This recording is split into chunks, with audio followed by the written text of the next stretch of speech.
All right, Suzanne, let's talk about the two-hand backhand. Really, really important shot, especially for those players who came from tennis, for example. They're probably going to feel more comfortable with a two-hand backhand than they are a one-hand backhand. And so it depends on your preference. As a newer player, if you prefer to do a two-hand backhand, go for it.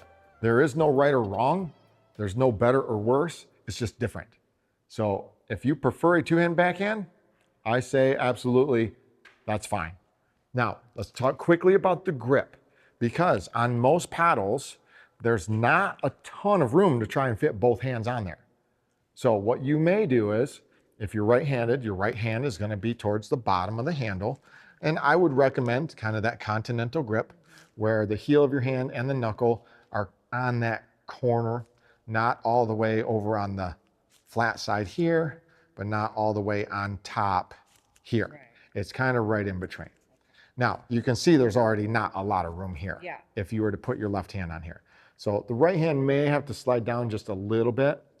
And with your left hand on there, you may put your finger on the paddle face itself. Okay. That is totally appropriate. Some people may elect to even put two fingers up here to give themselves some space. That's not bad. It's not wrong. It's just different. Okay.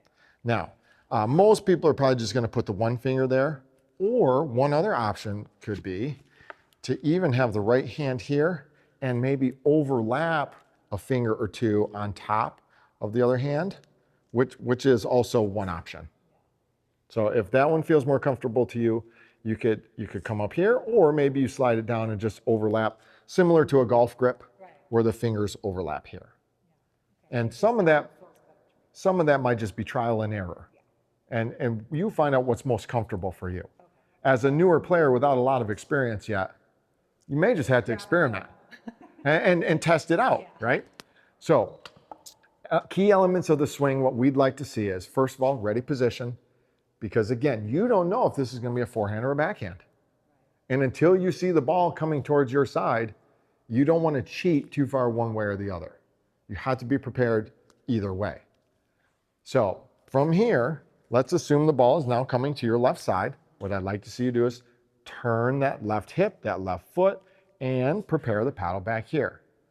Much like a one-hand backhand, where you prepared by turning that foot and that hip here, it's this very same preparation.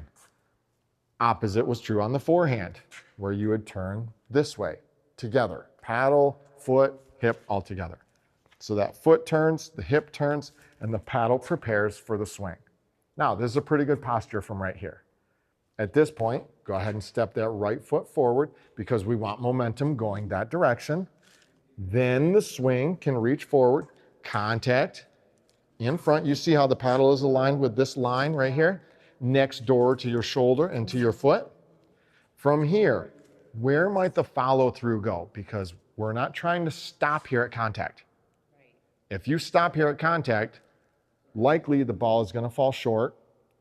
It may pop up, or you're going to stress out your joints trying to just whack that ball. We would like the joints to be able to move freely through the range of motion. So where is it going to go from here, do you think? Not very far. I would say, rather than coming across like this, we would like to maintain a pathway that's still going forward. And then when you can no longer reach forward anymore, let it just go up and over. Okay. As opposed to circling around here. Getting that. Okay. A lot of times, newer players will take this backhand and they do try to flip it around. We would prefer the wrists not take over the swing. We would really like the legs and the core to do the work, along with the shoulders, of reaching forward, and then just let that naturally kind of finish up and over. Do you have any golf experience? Very little, that's okay. Tennis, yes. Tennis, okay, good. Yeah. So a two-hand backhand might be more familiar for you if you came from tennis. And if you had a one-hander in tennis, maybe not, but if you had a two-hand backhand in tennis, this should feel somewhat familiar. So what we would like, though, is once you prepare and step in, get that pathway of the paddle going forward as far as we can, And then it's just going to extend up and around as opposed to moving across. Once you start moving across, if you don't time this ball exactly right, it's going to veer off towards the side. And what we want is to control the ball more straight ahead. So if you're ready, let's give it a try and see how this goes. No need to muscle this ball. Don't overswing. Just stay relaxed. Give it a turn and see if you can get that pathway going forward, that angle of the face, square at contact, and then at a decent rate of speed. What does that even mean? Maybe 80%, maybe 70%, but let's give it a try. Ready? That's really good. How did that feel? It looked good. That's a nice looking swing right there. Very smooth, under control. Now, partly that was my fault. I didn't give you a very good feed. Yes, you could feel you're a little off balance trying to get that ball. I didn't mean to fake you out, but in a real point, the opponent's going to move that ball around. It would be on you to then move your feet into position to where now you can establish balance and control so you can perform that swing. Are you ready? Excellent. Very good. Let's try one more. That turn. I like it though. So I'm seeing the turn to prepare with that paddle ready, stepping forward.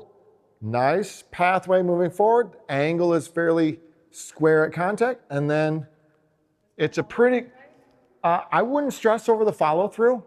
The follow through is just a natural result of that speed moving forward and that pathway going through. So sometimes the follow through will be all the way over. Sometimes it might be a little bit shorter. Don't stress over that. As long as you perform the rest of the stroke properly, the follow through will kind of take care of itself. I'm going to head over to the other side, feed you a few from there and see how you do. All right, ready position right in the middle. Find your athletic self and here it comes. Very good. Let's do that again. Nice job. One more time. Excellent. Very good motion. If you can develop a very strong backhand, you're probably going to fake out a lot of opponents because they suspect your backhand is going to be weaker. They naturally make that assumption. But if you can prove to them otherwise, that's to your advantage. You're going to win a lot of points off that backhand side. It just takes practice. You got to get repetitions, and practicing doing it in that fashion is going to give you more control and better consistency.